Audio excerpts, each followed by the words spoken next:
What is the importance of the cathedral, the significance and the historical aspect of this specific cathedral as to its role in the St. Paul area?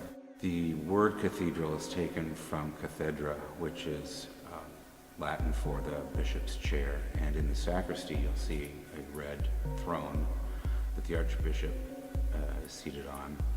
And so this is the mother church for the archdiocese. A cathedral always has a bishop or archbishop or cardinal.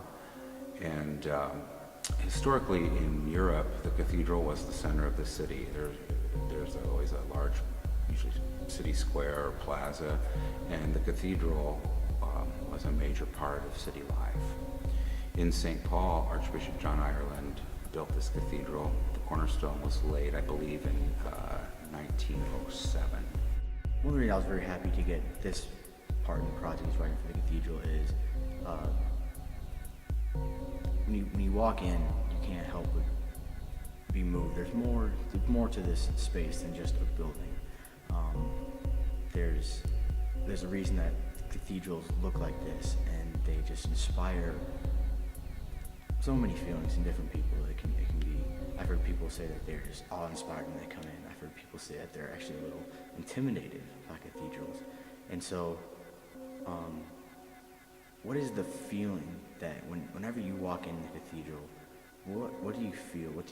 What goes through your mind about every time when you just walk through the doors and you're just like, I'm here?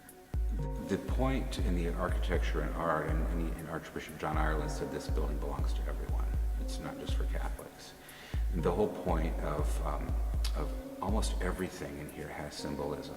In the stained glass, in the sanctuary dome, or the 7 gifts of the Holy Spirit are represented. In the nave, there is marble carving with waves to symbolize the waters of baptism. Everything is there for a reason, and the sayings over the doorways that are carved into the stone. And the whole point is this is a sacred space, so that when anyone comes here, they feel removed from society in a way. I mean, even though we're right in the middle of the city, there is that connection. But the whole point is to lift your mind, no matter what your faith is, to the divine. John, in your time here so far, what have been your impressions about this building?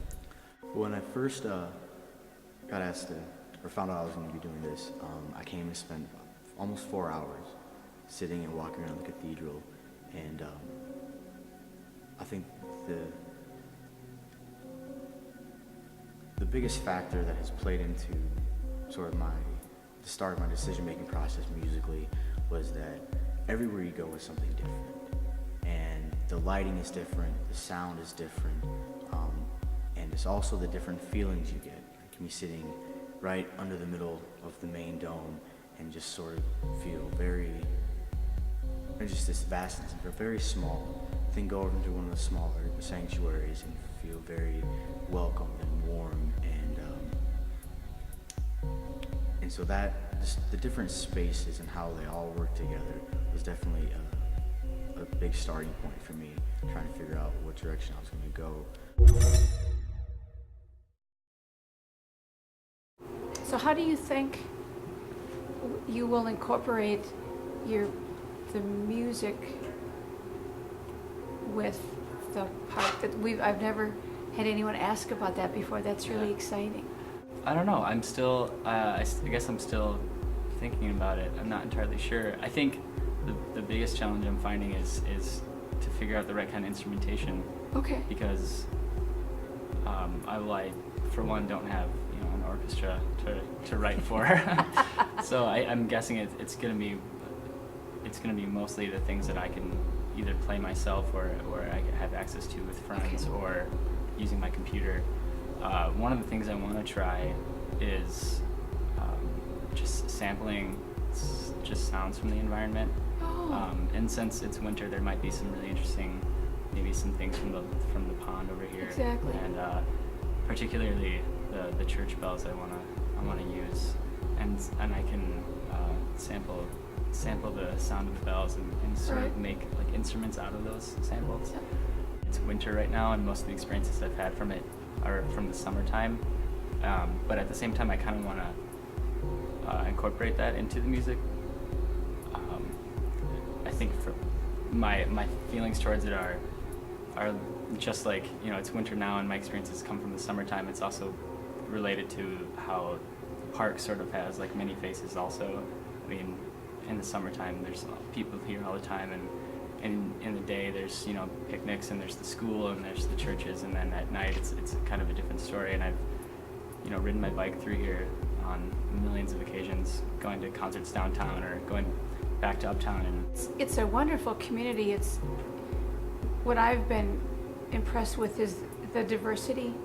There's the Russian people, women, especially that live up in Booth Manor on the corner of by MCTC, that come into the park and they want to paint the tables and work on some of that, you know, the park equipment, and they're not supposed to. That's, you know, that's why we have union carpenters and union tradespeople. But they feel such an ownership of the park, as far as well as the transient that walk through the park, and they feel it's their park as well. And maybe the people with a little higher income that live in some of those condominiums over there, the people on the south end of the park and the apartments. It's just a really fabulous, diverse community.